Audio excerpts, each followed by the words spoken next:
Hello, fishermen. This is all about wire trolling down deep in that 80 to 100 foot depth.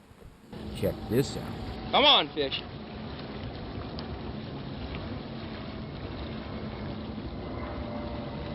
Let's take a minute now and show you another type of trolling that a lot of the old-timers around the Point Defiance area use. It's called meat fishing, and they use 8-10 pounds of weight. They have a special way of setting it up, and today we have a special guest with us on what we're talking about, deep water trolling here with downriggers and meat lines. Tom Berger from Hook, Line, and Sinker. He's been kind enough to come out and help us today, and so I'm going to introduce him right now. Tom, how long have you been salmon fishing out here in the Puget Sound area? Oh, just about all my life, but probably with a meat line for the last 30 years anyway. Really? What is some of the bigger fish you've caught out here? Well, 32 pounds around the point is the biggest I've caught, but there's been lots of fish caught on meat lines like this old pack one right here. From Point Defiance to Greens Point, the whole South Sound, these things were real... Collector's item, I imagine, weren't right. they? Gee, look at that. That is really something. Now, I noticed that that rod is not very long. What kind of weight do you run on that?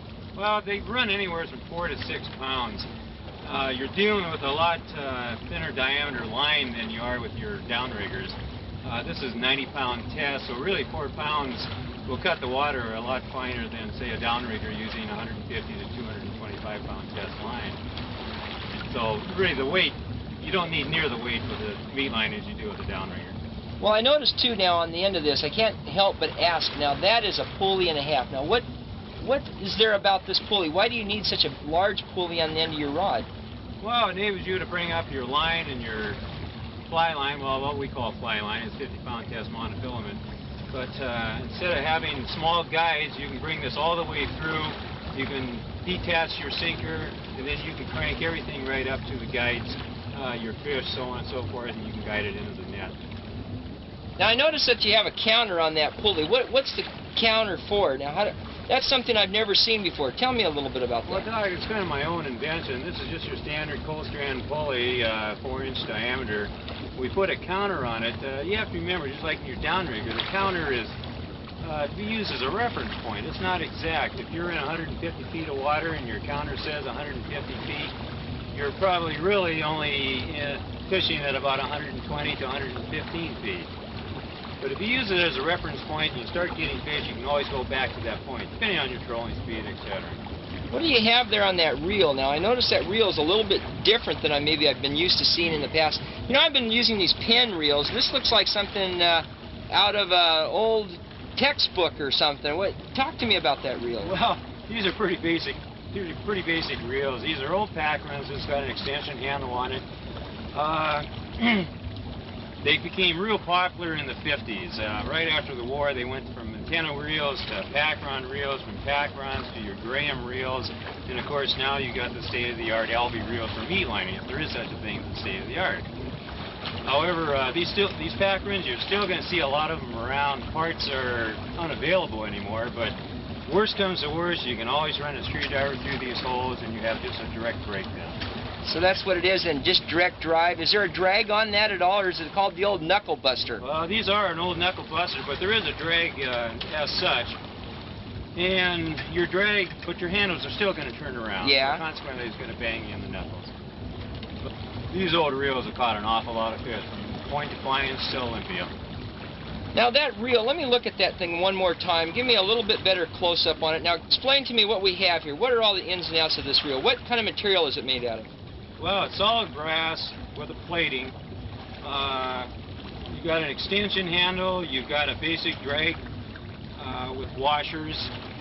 And really, that's all there is to it. It's just kind of a no-nonsense, cheap approach to controlled depth fishing. Well, I tell you what, let's stick that gear out then, and let's see you work that reel and see if you have anything that you'd like to put together. And I'd really like to see your technique on... Now, you like to fish plugs, you said. Yes, I do like to fish. Right. Plugs are what you like, and you have a particular way of doing it that you were sharing with me, and I'd like for you to show us from start to finish how you rig your gear, and let's put it in the water and see if we can hit something. Okay, let's go fishing. Tom, let's put this all together now. What have we done here? What do we have? What kind of plug is that? Well, this is a large 111 plug, single side wash hook. Barbs are pinched, of course. And this is just the type of stuff I like to fish with. And basically what you do is, first of all, let's just get her in the water.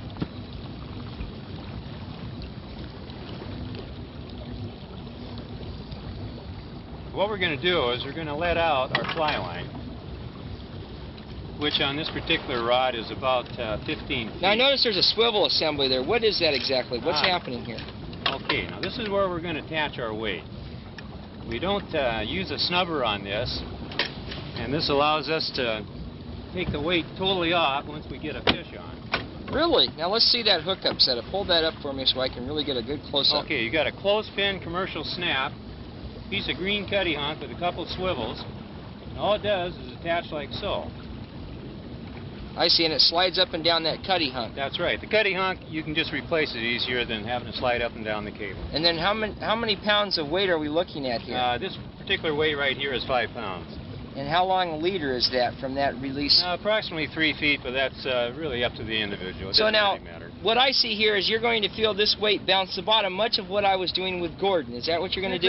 Exactly. Same technique. Now, how many feet of line from that? Is that a ball bearing swivel on where your hand is there, or is that a barrel swivel assembly? No, this is just a barrel swivel, but ball bearings is really your choice.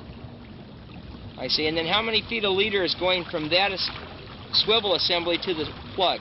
Well, I find that if you're going to use a flasher and squid, go with 12 feet. If you're going to use plugs, anywhere from 18 to 25 feet. And what pound test leader are you finding that works good? Oh, I like 50-pound test. 50-pound test, okay. Well, now, if back up again here, we have how many pounds of weight there? Okay, we've got 5 pounds of weight. And how many inches a leader? We have 36 inches, 3 feet. And we have cutty hunk there. How many pound test line is coming off the reel? Off the reel is 90-pound test, 7-strand stainless steel wire. Great. And then that's all tied into how many feet again to the plug? Between 15 and 25 feet. Well, let's put her in the water and see what happens, big guy. So that's basically pretty easy fishing there, isn't it? Oh, very basic. This is just kind of a no-nonsense approach to controlled depth fishing. And you've been doing this how many years? Oh, probably about 30 years. That's great. That's really great.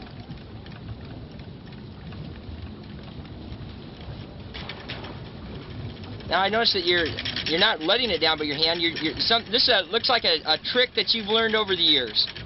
Well, when you palm an old packerman like this, it's just a lot quicker than trying to hand line it down all the time. Okay, the counter's at 95 feet. I thought we'd try that for a while. We're probably actually only fishing at between 70 and 75 feet. I see the counter's at 95 feet. Well, come on, fish. Let's go.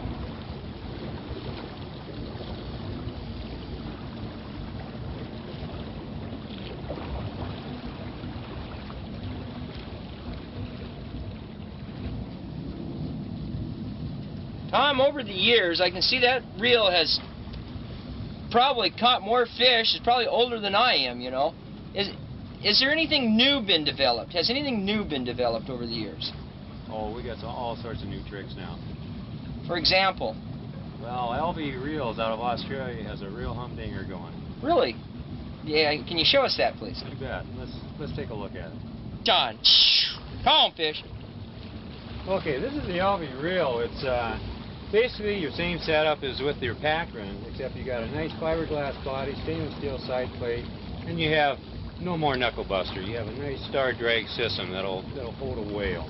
These things come out of Australia. We've had them over here for probably the last 10 years. They've been very popular around Point Defiance in that area for probably the last 7 to 8 years. Virtually maintenance free. As far as meat lines go, it's the state of the art. Is that right? What makes it so good? I mean, just because it has a drag on there? Oh, yes. The drag is much more powerful and stronger than the old pack runs. There's no knuckle busters. When you get a fish on, it actually moves the drag in a nice smooth fashion, you know, where before you had the constant jerk. And particularly if you had a screwdriver holding everything together, there was no drag at all. That screwdriver technique, I imagine that a lot of guys have used that. Oh, hey, there's still a lot of them that are using it right now. Is that right? Now, what kind of material is it made out of? Well, this is all fiberglass, stainless steel back, and straight 1-to-1, so there's no gearing to it. And really, there's nothing to go wrong with it. You have a nice extension handle here, comfortable grips. For this type of fishing, this is it. Tom, I'd like to thank you for coming out.